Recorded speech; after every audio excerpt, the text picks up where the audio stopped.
Hi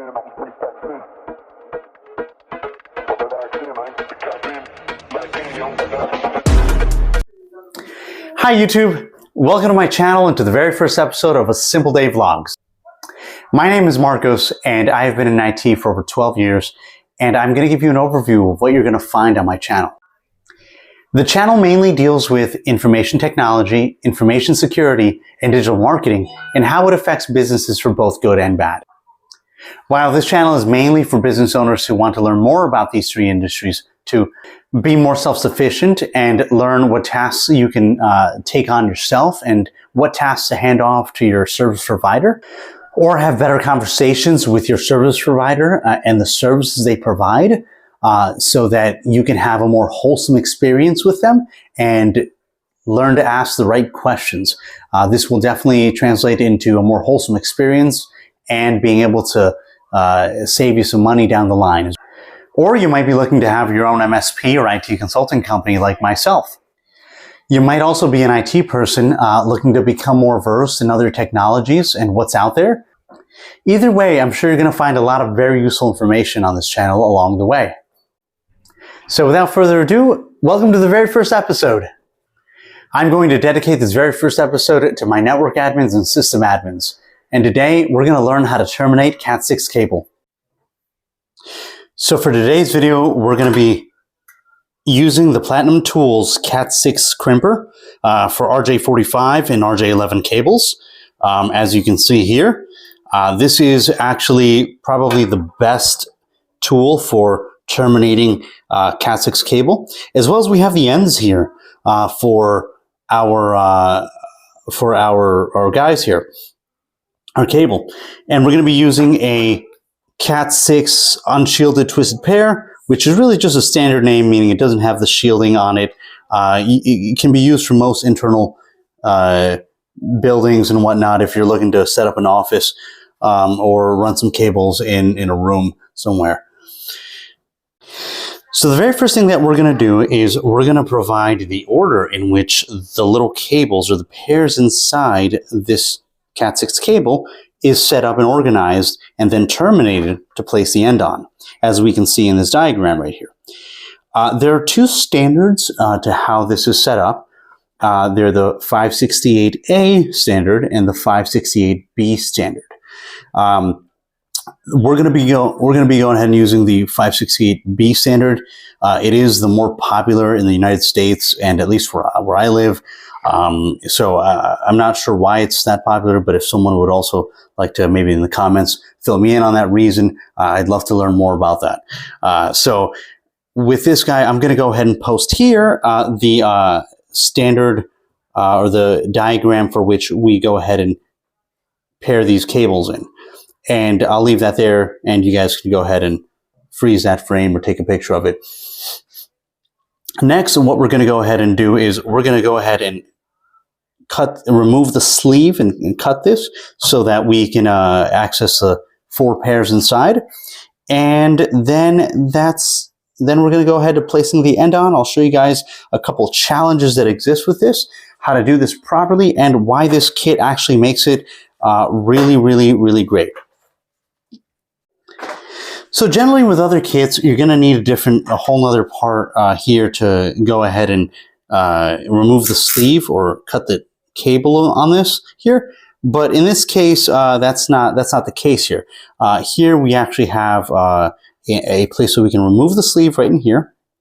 As we can see, here we have a section to cut cable. And finally here to terminate the 8 cables here, which is the RJ45 cables, which is CAT6. And here we have for the telephone cables. If you happen to have this same, you can buy these same ends with RJ11, and they would be for telephone cables. So I'm going to go ahead and just demonstrate here how we can go and use this crimper to cut the cable like so. We can cut this off, and as we see, we get a nice clean cut here. Very, very, very useful here. You know, we can see the 8 cables inside there. We got a nice clean cut. we'll just set that to the side for a moment. And next we're going to go ahead and use the slot here so that we can actually remove the sleeve from this cable. We're just going to go ahead here and we're going to twist and we're going to remove. And we have here, we can just pull this off here like so. That's going to be here for, we can see the 8 pairs of cable here. Now, a little fun fact here, I'm actually partially colorblind. I can't tell the difference between orange, red, green, brown, blue, and purple, a few of these colors here. So that normally people think, oh, well, doesn't this make this extra hard? Yes, that is normally the case. However, with this, there is an order to this, and if you unwind these in this order, meaning white, blue, blue, white, brown, brown, bear with me here so you guys can just get a nice see of this, and then white, green, and white, orange. So when we go ahead and we move these around here, we're going to realize that we're going to see that these are always in the same order, and that they sort of spin or follow a twist, as most of these twisted pairs do. And in this case, we have here the 4 pairs, and we're going to go ahead and I'll show you how to place the end on, as well as get these in the right order. So I've already gone ahead and I've removed this end right over here, where we have both the end that goes into the ports, and we have the little part here that's a little sleeve that's going to go to the back. It just sort of helps for support. We're going to first place this in through here like so, and we'll just let that fall, there. Next, what we're going to do is we're going to go ahead and grab the pairs, and we're going to place them. We're going to unwind each of these right here. And what we want to do is when we unwind them, we want to make sure that we're pulling out as we unwind these, so that we're not twisting it even more. We're trying to get it as much as possible to be straight. And this is important when you actually place these in a certain order inside of the RJ45 end, because it's very frail and it can definitely break. If it doesn't break, it's going to bend, and it's just going to get stuck inside of the end, the RJ45 end, not really going anywhere, not making a good contact, not going through the slots that we need them to go through. So very, very, very important here. Now, we're going to go ahead and do this with all pairs. We just want to make sure that every one of these is completely unwinded. They're not bending. They're not, they're not,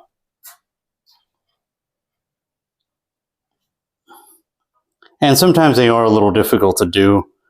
They're not always going to be perfect, depending on the age of the cable, depending on if you've had a cable, let's say, that's in your office that has not been terminated, or it's just a dead cable, and it's just been that way for like many months or years, then keep in mind that these can be a little harder to unwind here. But that's perfectly fine. We're going to make these go into the pair that we need to right now. So now we have these all opened up, unpaired. We're going to have to go ahead and place these in the order of white, green, white, orange, and we're going to go ahead and just move them as we need to here. White, green, brown, blue,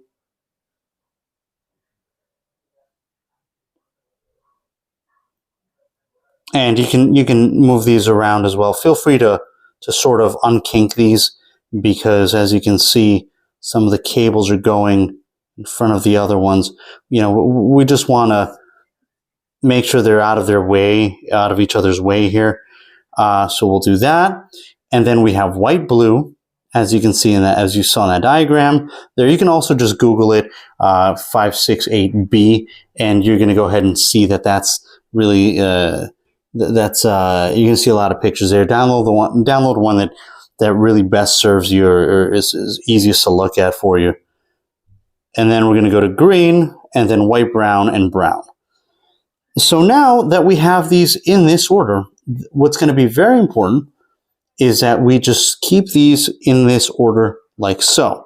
We don't want these to move. We don't want them to really to move around on us. You can feel free to place them like so, close to each other. What I always do is I always find that the ends are the most crooked, the very, very end here. So what I like to do is I like to bring my crimper over here, and I like to just go ahead and cut the ends. We should definitely have a little tray or something to hold these, but I guess that's not possible. Now I'm going to just have to vacuum these up, but that's okay. So now with this guy, we're going to see that the ends here are not only straight, but they're in order, and this is excellent. So we're just going to go ahead and slide this in like so. So we are going to place this like so, and just slide it in. What tends to happen, and now with this particular one, the reason why I love this one is because you can just feed it through, and they'll go all the way through. So in this case, you're going to go ahead and just verify that these are in the right order here. So that makes it very, very easy. You can feel a lot of confidence in saying, okay, I got these in the right order, and there's really not going to be any sort of problem with the cable passing data as well as power if you're using power over Ethernet. So as we can see, this is white, orange, orange. Bear with me. White, green. I know you really can't see. It's very hard to see. It's one of these things that's hard to see. White, blue. I'm sorry. White, green, blue. White, blue, green. White, brown, brown. And now we have a lot of confidence that our setup is as is. So what you want to do is you want to push this down as much as we can here. Not very hard, but just as long as you have a little bit of cable like we see in here.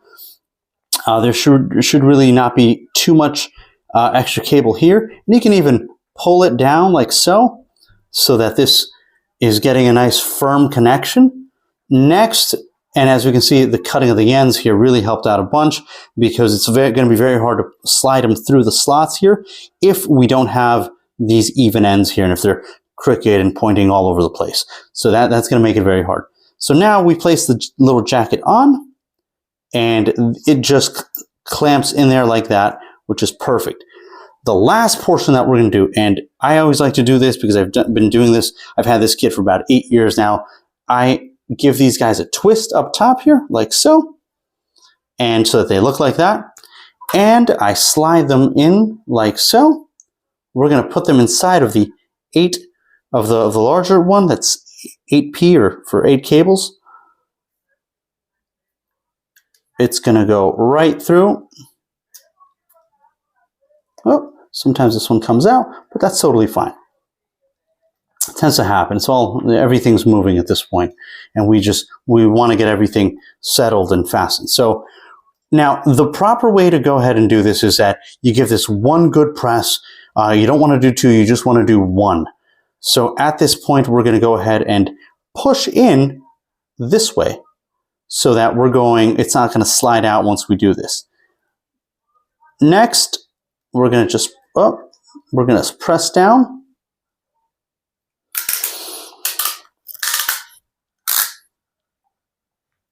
So what that did is we've now pressed the cable, and we've verified that it's just now terminated.